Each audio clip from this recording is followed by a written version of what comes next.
Hello everyone, yummy spicy recipe চ্যানেলে আপনাদের সবাইকে স্বাগতম। আজকে বড় মাছ দিয়ে লাউ রান্না করে দেখাবো খুব সহজভাবে। মাছ বা মাছের মাথা দিয়ে লাউ রান্না করা যায় এবং খেতেও খুব মজা লাগে। চলুন দেখে নিই মাছ দিয়ে লাউ রান্না করতে কী কী উপকরণ লাগবে। মাছ দিয়ে লাউ রান্না করতে প্রথমে যেটি লাগবে সেটি হলো লাউ। এখানে আমি মাঝারি সাইজের লাউ অর্ধেক নিয়েছি। লাউর মাঝে মাঝে 4 ফালি করে আধা ইঞ্চি করে লাউ কেটে ধুয়ে নিয়েছি। বড় সাইজে কাপ মাছে 5 টুকরো নিয়েছি। গোটা গরম মশলার মধ্যে নিয়েছি 2টি মাঝারি সাইজের দারুচিনি টুকরো, 2টি সাদা এলাচ, 2টি ছোট তেজপাতা। আর লাগবে পেঁয়াজ কুচি এবং 5-6টি কাঁচামরিচ ফালি। কড়াইতে রান্নার জন্য পরিমাণ মতো সয়াবিন তেল দিয়ে দিচ্ছি। গরম তেলে দিয়ে দিচ্ছি 1/3 কাপ পরিমাণ পেঁয়াজ কুচি।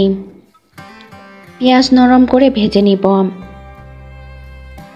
পেঁয়াজ নরম হয়ে গিয়েছে, দিয়ে দিচ্ছি দারুচিনি, 2টি সাদা এলাচ, 2টি তেজপাতা। আর দিয়ে দিচ্ছি কাঁচামরিচ ফালি। সব উপকরণ তেলেতে ভেজে নিচ্ছি। শুকনো মশলা পুড়ে না যায় সেজন্য অ্যাড করছি সামান্য পরিমাণে পানি। 1/2 চা চামচ হলুদ গুঁড়া, 1/2 চা চামচ লাল মরিচের গুঁড়া। কাঁচামরিচ দিয়েছি তাই গুঁড়া মরিচের কম দিয়েছি, আবার লাউয়ের তরকারিতে সবসময় কমই ঝালই ভালো লাগে। দিয়ে দিচ্ছি 1/2 টেবিল চামচ রসুন ও আদা বাটা, 1 চা চামচ জিরা বাটা, 1/2 চা চামচ ধনিয়া গুঁড়া, স্বাদ মতো লবণ দিয়ে দিচ্ছি। সব উপকরণ ভালো করে মিশিয়ে নিচ্ছি। সামান্য পানি দিয়ে দিচ্ছি মশলা কষানোর জন্য, এতে মশলা কাঁচা গন্ধ আর থাকবে না। মশলা কষানো হয়ে গিয়েছে, এখন দিয়ে দিচ্ছি 1/3 কাপ পরিমাণ পানি। পানি দিচ্ছি মাছগুলো সিদ্ধ করার জন্য।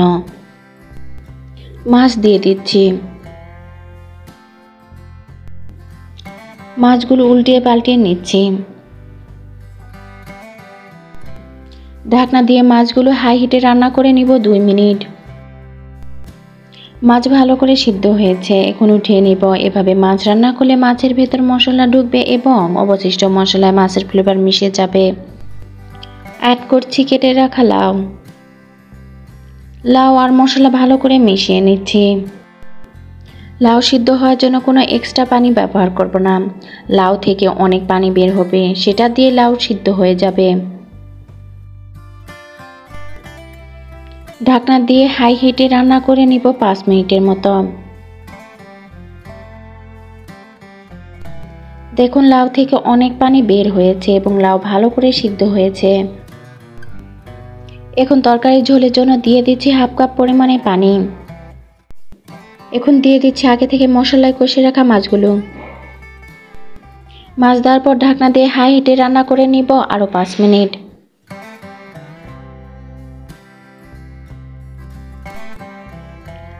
লাউয়ের তরকারি রান্না হয়ে গিয়েছে। নামানোর আগে দিয়ে দিচ্ছি 1/2 চা চামচ ভাজা জিরার গুঁড়া। জিরার গুঁড়া দেওয়ার ফলে তরকারির ফ্লেভার ভালো আসবে এবং খেতেও মজা লাগবে। গরম ভাতের সাথে লাউয়ের তরকারি কোনো তুলনায় হয় না। আজকে এই পর্যন্ত, আগামীকাল অন্য কোনো রেসিপি নিয়ে হাজির হব। আর প্লিজ আমার চ্যানেলটি অবশ্যই সাবস্ক্রাইব করে দেবেন, কারণ একটি সাবস্ক্রাইবার আমার নতুন ভিডিও তৈরি করার অনুপ্রেরণা যোগায়।